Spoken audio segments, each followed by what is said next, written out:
Shalom Aleichem.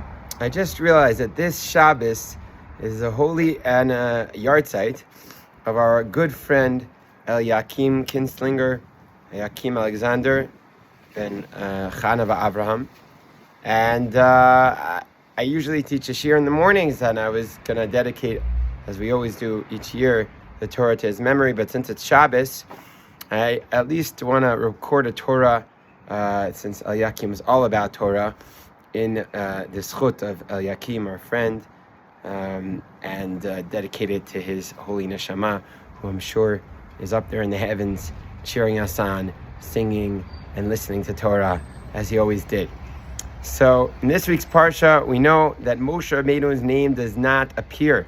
It's only a parsha since the appearance of Moshe Rabbeinu, the great teacher of Am Yisrael, where for some strange reason he doesn't appear. And there are three beautiful explanations that I know about as to why Moshe Rabbeinu's name does not appear in Parshas Tetzaveh. The first explanation is given by the Baal HaTurim, the most famous explanation. He's actually quoting the Zohar. And the idea is that Moshe Rabbeinu, when he was davening to save the Jewish people by the Chet Egel, he says, Hashem, micheni na misifrecha, erase me from your book if you're going to erase the Jewish people. And Hashem decides not to erase the Jewish people, not to erase Moshe Rabbeinu. But the words of a tzaddik, they make an impression. And so it says about Turim, God had to in some way erase Moshe from the book. So from one parsha of the book, Moshe Rabbeinu's name does not appear. And the idea behind this teaching, the way I've heard it, is that every word we say is powerful. And a tzaddik in particular, his words are so powerful. And the angels are going to take every word we say, and it can be used for us or against us. So we have to be so careful with the words that we say. And never to speak negatively, and even not in negative language. So it's a beautiful takeaway. And of course, Elyakee himself never said a bad word about anyone. He didn't have a bad thought, so he couldn't say a bad word, as far as I know. It's a beautiful idea. However, to me and many others, it's a bit challenging but Moshe Rabbeinu at the end of the day was trying to save the Jewish people, so why should he get punished? So this brings us to explanation number 2. I heard it in the name of a Rav who actually lived in the Spanish Inquisition. And he says, you know why Moshe Rabbeinu's name doesn't appear in this week's Parsha? Because this week's Parsha is all about the big day kahuna. And Moshe Rabbeinu wanted Aaron, his brother, to get the kavod. So he steps aside. You know, tzaddikim, they know when to be in the spotlight and when to let other people get the spotlight. So Moshe Rabbeinu wanted Aaron to get the spotlight, so he did not, Hashem arranged that his name would not appear in this week's Parsha, which is perfect because Aaron himself stepped aside to let Moshe Rabbeinu become the leader of the Jewish people. They had this beautiful brotherhood where they didn't care about kavod. All they cared about is getting things done in the ways of HaKadosh Baruch Hu.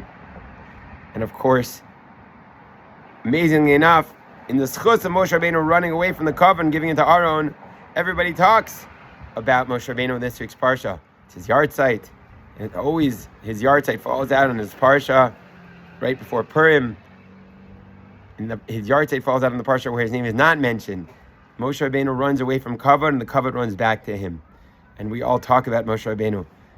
As Pirkei Avos teaches us, if you run away from the kavod, you're only giving the kavod back to Hashem. So then Hashem's gonna throw the kavod back to you. And of course, Elyakee himself, he was never looking for kavod. He wasn't going to be the chazan, but he was going to always be the supporter of the chazan. I know because I was often the chazan. He would always be that guy singing and dancing and doing the shtick and the plays and all the energy. He was always a facilitator of all the WhatsApp groups going in between from shul to shul to shul to bring up the spirit of everyone around him. And that's a beautiful lesson for all of us. And the third lesson of why Moshe Rabbeinu's name is not mentioned in this week's Parsha is because, as Rav Shlomo teaches, sometimes there's something even greater than someone calling you by their name. When someone's far away, you have to say, hey, Moshe. When someone's right next to you, you don't have to call his name. So Moshe Rabbeinu is mamish in the Parsha. He's embedded deep within the Parsha, so we don't even need to say his name. Hashem just says, V'ata, and you. because Moshe Rabbeinu's essence is in the Torah, in the Parsha. You want to connect to Moshe Rabbeinu? Learn Torah. Connect to the midos of Moshe Rabbeinu, the midos of Anava, the midos of teaching Torah, the midos of Tefillah. Moshe Rabbeinu teaches us the concept of Va'et Chanan, you never give up. And we learn Tefillah from him.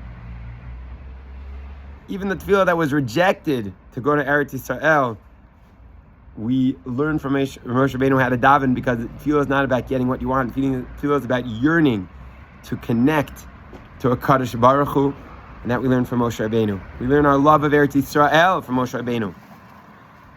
That love that Elyakee had, always appreciating every footstep in Eretz Yisrael, always being a man of Tefillah.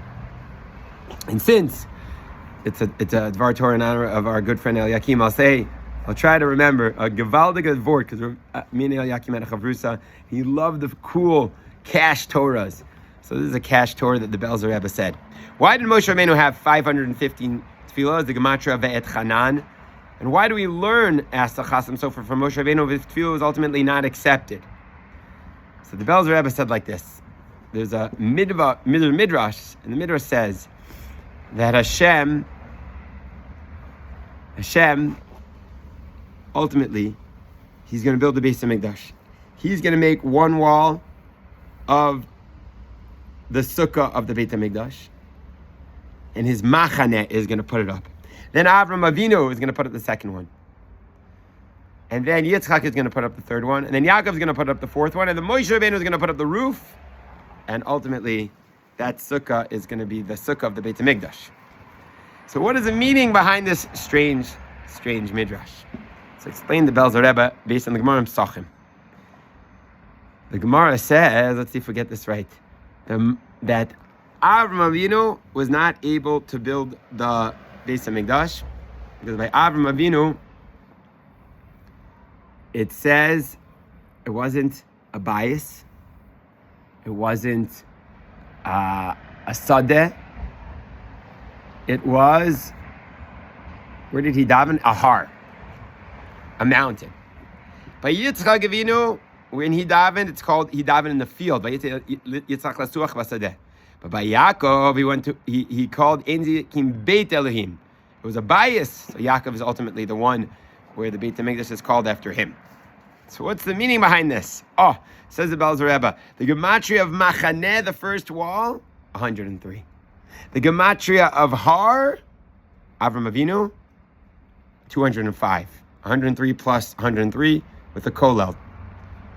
So he builds the second wall. Hashem builds the first wall with the machaneh, 103. Avram builds the second wall. Yitzchak, he went to pray in the sadeh. Can you guess gematria of sadeh? You guessed it. 309. Exactly 103 more. But ultimately, who builds the Beis HaMikdash? The bias is Yaakov. Yaakov, bias gematria, 412. Unbelievable. Unbelievable, the depth of the Torah. But Moshe Rabbeinu puts the roof. He connects all the midas of Abraham, Yitzchak, and Yaakov. 515 tefillahs he prayed, Va'et Chanan, the gematria Va'et Chanan.